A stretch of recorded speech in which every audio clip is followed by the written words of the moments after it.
George Washington Carver. The place and time. You have read stories and poems in your English textbook. Now, open your textbooks to page 76. This lesson is about a real person, George Washington Carver.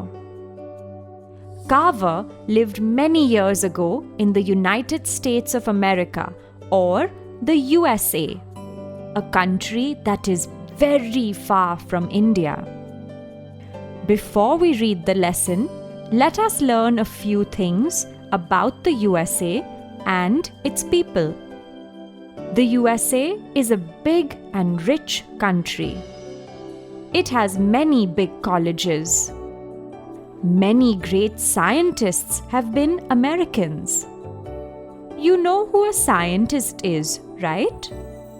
A person who knows a lot about science and whose job is to study and find out more in science.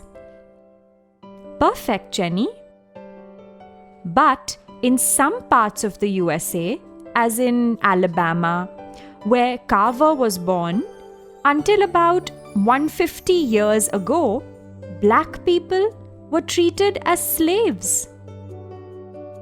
A slave is a person who belongs to another person and must do as the owner says. A slave could be sold by his owner or bought by another person. But teacher, isn't that very wrong? Yes, Nikhil, that is very wrong. About 500 years ago, Americans took black people from Africa and made them work in their fields and houses as slaves. But about 150 years ago, the government of the USA stopped people from making slaves of black people.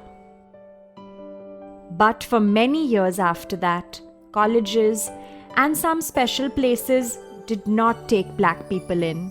So, black people suffered a lot.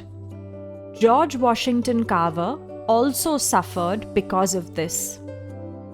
But Carver became a great scientist. Before we read about him, we must learn some new words.